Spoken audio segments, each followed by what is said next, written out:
როგორ შეაფასებდით დღევანდელ დღეს და იმ გადაწყვეტილებას, რომელიც უკვე გაერთიანებულმა საეკლესიო კრებამ მიიღო ქვეყანას, ახალი პატრიარქი ჰყავს, მისი უწმინდესობა შიო მესამე.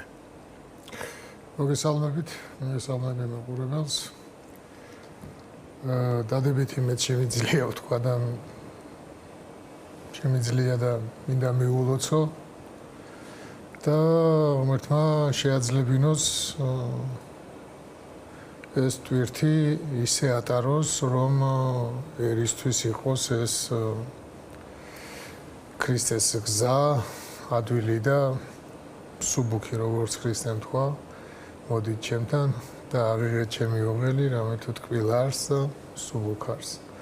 და აი ესე თუ ერის თვირთს იტვირთავს და შეძლებს რომ ერთს შეუმსუბუქოს ქრისტეს მიერი სიყვარული ცხოვრება, ღმერთმა შეაძლებინოს. ჩემი სურვილიც ეგ არის. პატრიარქის როლში, საქართველოში ამ ხელოვნურად, მაგრამ მაინც პოლარიზებულ საზოგადოებაში და ამ პროცესს ძალიან ესეთი სერიოზული რესურსების მქონე ბრჭყალებში გულშემატკივრები ყავს ქვეყნის გარედან, ხო? რუსეთი ინტენსიურად ზრუნავს ამაზე, სამწუხაროდ ადგილობრივი ხელისუფლება არ აკლებს და ძალიან ეფექტური არაღად იქცა ქვეყანაში ამ დაპირისპირების, გაღვივების, საზოგადოების დაპირისპირების, ასეთ საზოგადოებაში, ამ მემკვიდრეობაში მოსვლა ძალიან რთული გადაწყვეტილებების და ძალიან რთული მოქმედების წინაპირობებს ქმნის ნებისმიერი ადამიანისთვის, ვინც არ უნდა გამხდარიყო პატრიარქი შიო.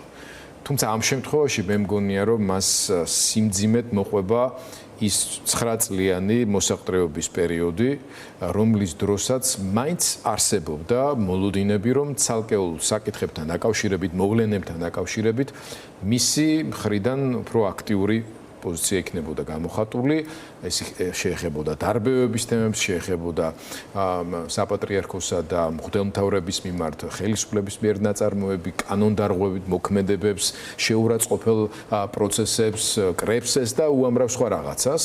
და ასევე მისი გარემოცვის ცალკეული წარმომადგენლების მიმართ არსებულ ბრალდებებს, რომ ისინი არათუ გმობდნენ ან დისტანცირდებოდნენ, არამედ მონაწილეობდნენ ცალკეულ ძალადობრივი აქციების ორგანიზებაში.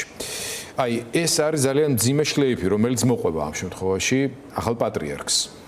თუმცა, თქვენ თავადაც ბრძანეთ, რომ საპატრიარქო ტახტზე ასვლის შემდეგ სრულიად ახალი ეტაპი იწყება ნებისმიერი ადამიანის და სასულიერო პირის ცხოვრებაშიც. რა ნაბიჯები უნდა გადადგას მისმა უწმინდესობამ იმისთვის, რომ აი ეს დაპირისპირებების ის მემკვიდრეობა რამენაერად შეცვალოს უფრო პოზიტიური ტალღით, როგორც ეკლესიის შიგნით, ასევე მთელს საზოგადოებაში. ის რაც არის წარსული და რაც ის იყო მოსაყდრეობის ჟამს, ის იმედია ისე არ გაგრძელდება. როგორც თვითონაც შეიცვალა თანამდებობა თუ საყდარი თუ როგორც ვთქვათ, ანუ სად მოლოდინის რეჟიმი და სად პატრიარქობა. ამიტომ საქციელიც უნდა შეიცვალოს, რა თქმა უნდა. იმედი არ მაქვს, თუმცა სურვილი მაქვს. ეხლა ის ძალადობები, რაც თქვენ ახსენეთ, არ ამგონია მაგი პატრიარქს აწი ვინმე მაგის გამო პასუხი მოთხოვოს, მაგრამ მის ქვედა რგოლში ვინც იქ მონაწილეობდა, აუცილებლად პასუხმოსათხოვია და თვითონაც ზნეობრივად ან რაღაცა მორალურად პასუხი უნდა აგოს პატრიარქმაც იმაზე, იქით რომ ადამიანების მკვლელობა მოხდა. მაგრამ რაც შეეხება პატრიარქობას, ის შეიძლება რაღაცა იქ ამოეფარონ პატრიარქს, ანუ ილია მეორეს, შეიძლება თქვან რომ ეს მისი კურთხევა იყო, ეს მას უნდოდა, მაგრამ ეხლა ვის ამოეფარებიან.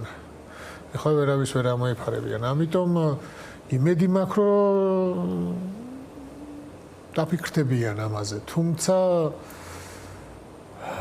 ცოტა რთული იქნება გზის შეცვლა.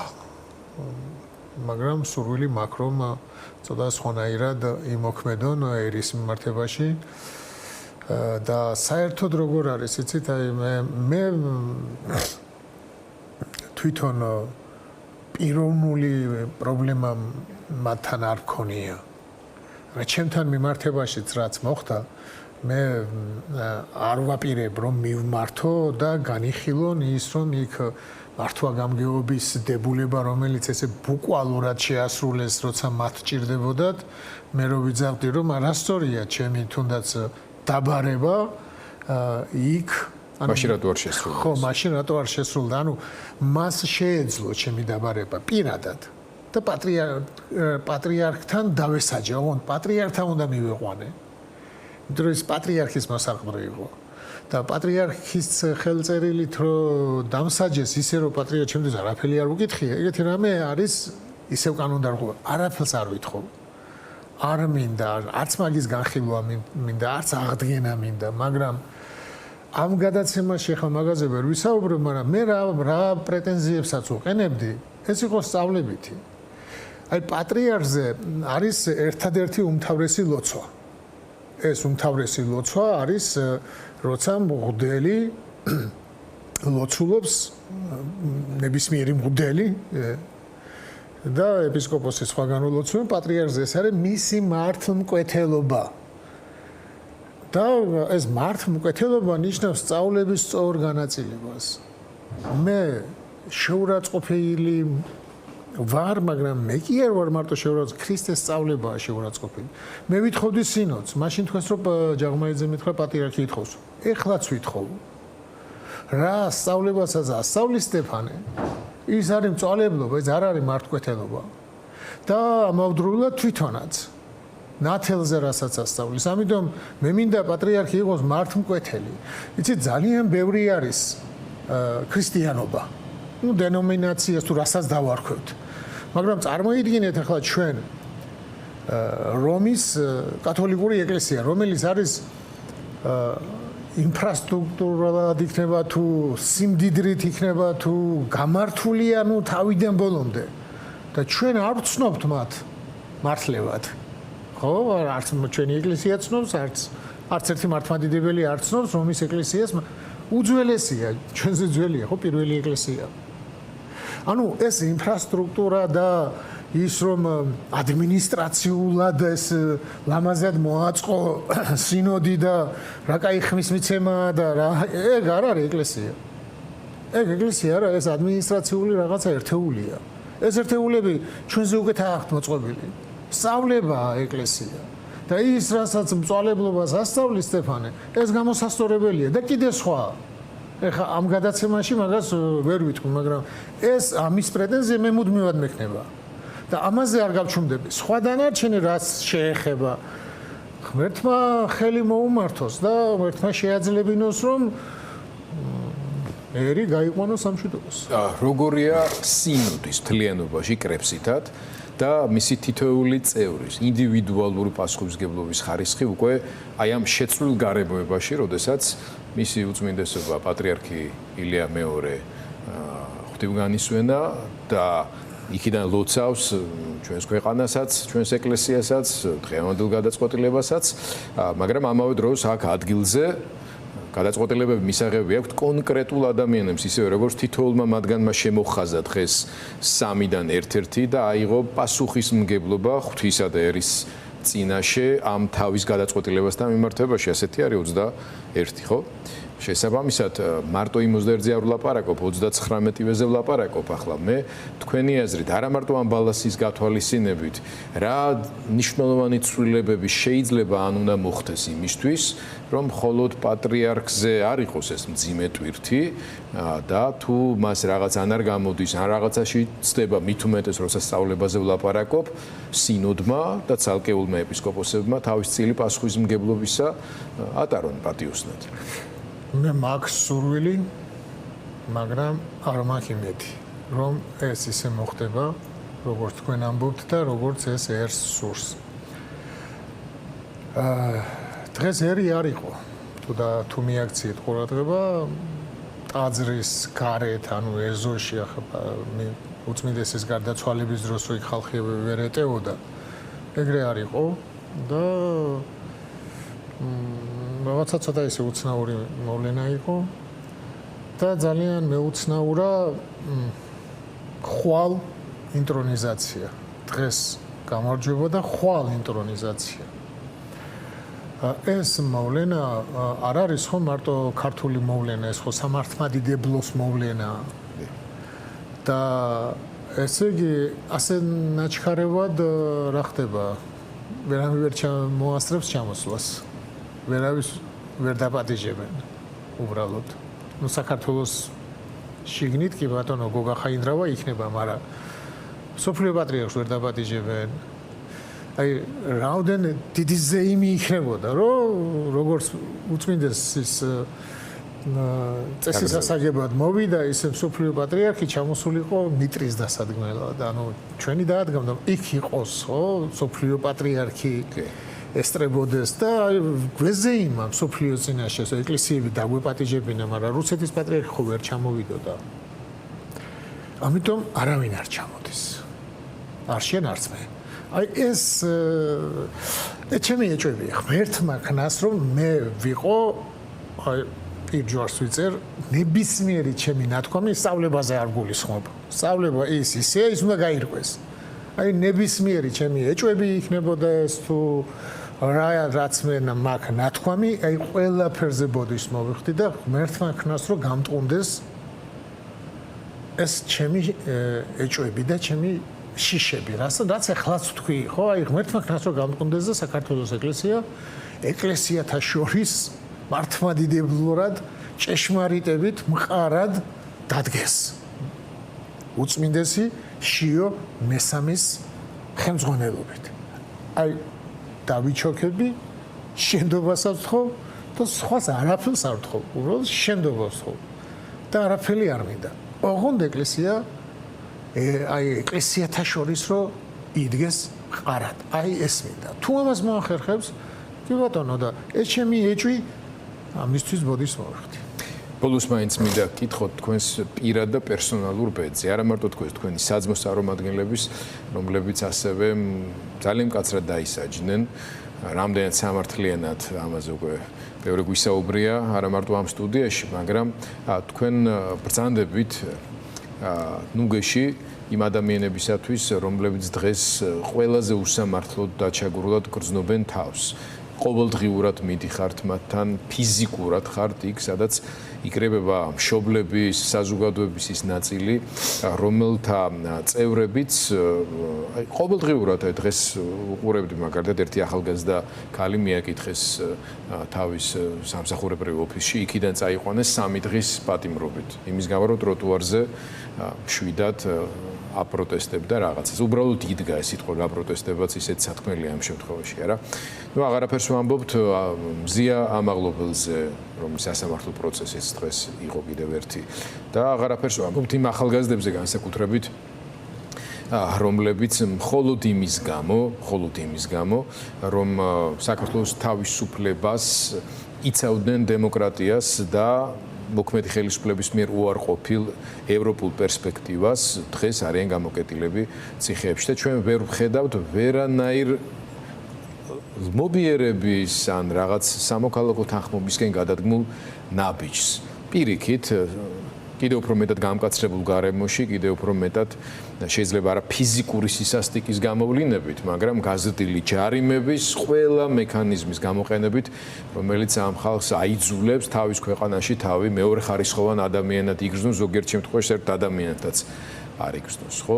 აი ამ ყველაფრის გათვალისწინებით თქვენ მაინც აგრძელებთ თქვენი პოზიციის ღიად გამოხატვას.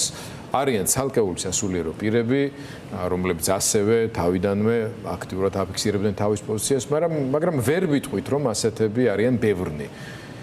მათ შორის იმის გამო, რომ ეს არის მაინც იერარქიული, ასე ვთქვათ, ინსტიტუცია, სადაც სასულიერო პირი ელოდება კურთხევას მისი ზედა იერარქისგან და ასე შემდეგ, მაგრამ რამდენად სწორია აი ეს მიდგომა. მე თქვენს კოლეგებზე საუბარს იმდენად არ გთხოვთ, თქვენ სტატუსითაც აღმატებული არქიმანდრიტი ასეთ ბრძანდებოდით ხართ, მაგრამ შეგიჩერეს მღვდელმსახურება და ისარჯენ სხვებიც, როგორ აპირებთ თქვენი მისიის გაგრძელებას, არ გეკითხებით თქვენი ცხოვრების, თქვენი მისიის, იმიტომ რომ არც ეკლესია კონკრეტული თქვენი წინამძღვრობის ქვეშ და ამ ხრივ სერიოზული პრობლემებია.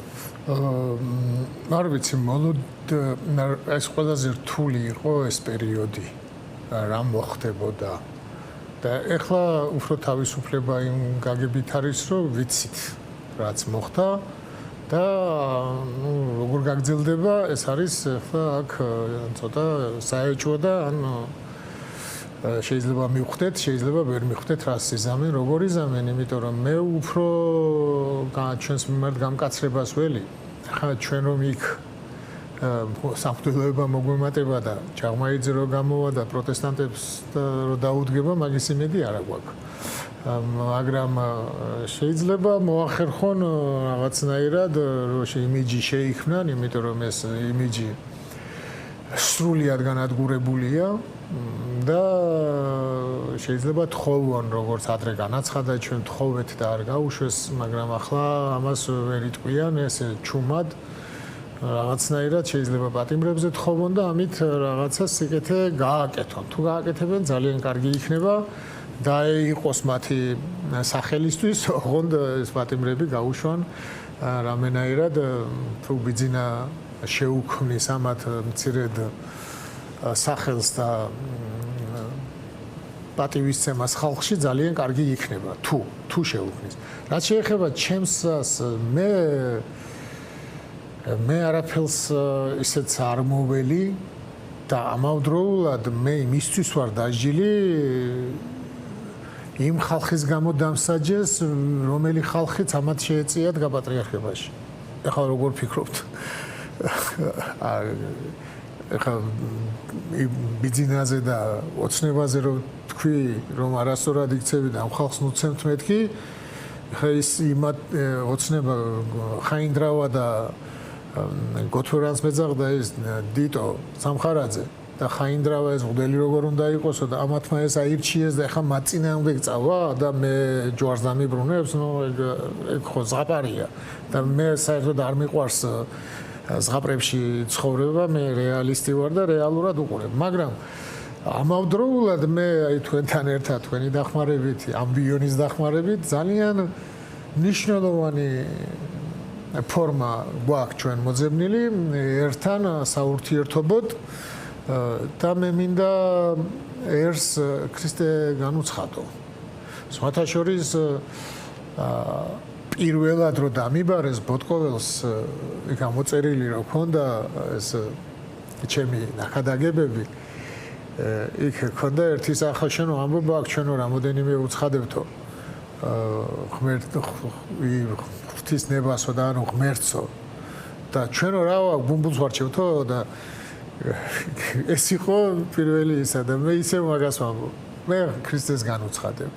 ჩემთვის იერარქიულობა არის ქრისტეს ცოდნა.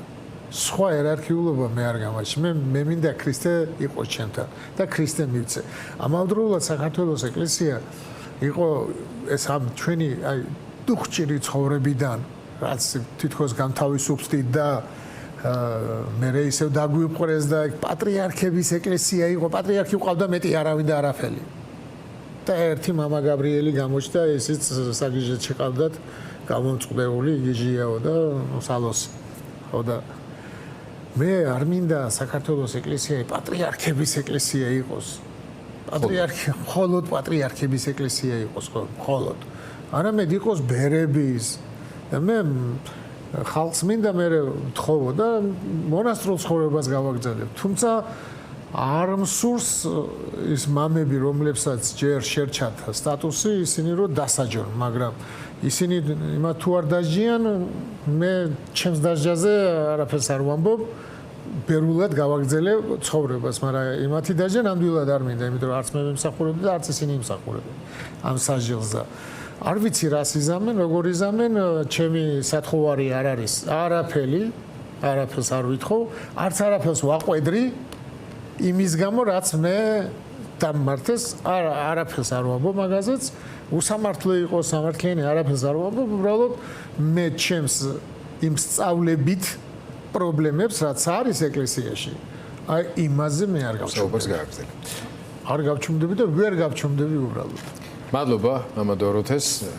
ის რომ მამა დოროთე არ გაჩუმდება მათ შორის ჩვენც ვეცდებით ამ ტექნიკურ შესაძლებლობას ჩვენი წვლილი შევიტანოთ და ვისაც ჯერ კიდევ რუსთაველზე ვინც არის 4 ჯვარი რო დამიბრუნო იმ ხალხს ვერ დავტოვებ მე მათ გვერდით უნდა ვიყო სანამ ისინი იდგანან და მე ვერ გავჩუმდები პატიმრებზე მე ვერ გავჩუმდები მზიაზე მე ვერ გავჩუმდები ამ დალეწილ ახალგაზრდებზე და ვერ გავჩუმდები რომ ისინი ვინც ეს ყველაფერი გააკეთა პასუხი რო არ აგონ აი ახლა ის ბიჭი პირველი ხმა მე რო ამოვიღე ის მაისაშვილი ის რო ცემეს ქუსლით მაშინ თქვი რას აკეთებთ და მაგის შემდეგ დამიწყეს ბრძოლა სტეფანეს მეშვეობით ჯაღმაიძემ მაგის შემდეგ როგორ რა არისო ეს ბავშვს ასე უუბნება ხო დაიჭირეს ის რატო დაიჭირეს თქვენ ახლა გამოვიდნენ და ხომ მტყუანი ყოფილან ხაბეიშვილის მცემელი ხო დაიჭირეს ხო ყოფილ ვარ მართალი რატო გააკეთეთ რატო იჭერენ მაშინ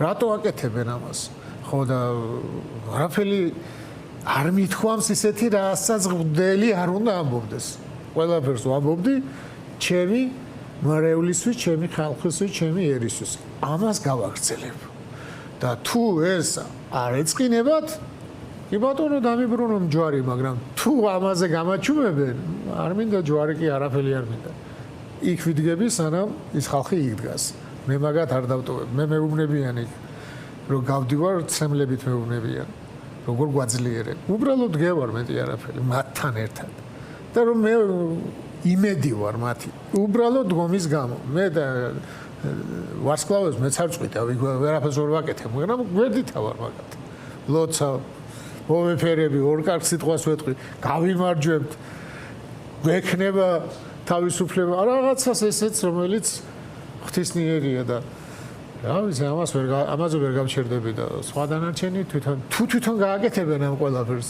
ერთი წამითაც არ გამოვალ რუსთაველზე ნეტა სადმე დამსვა და კელიაში და იქიდან რო არ მქონდეს გამოსასვლელი საერთოდ არ გამოვალ რამე თვითონ გააკეთონ გადავაბარებ რუსთაველს ჯაღმაიძეს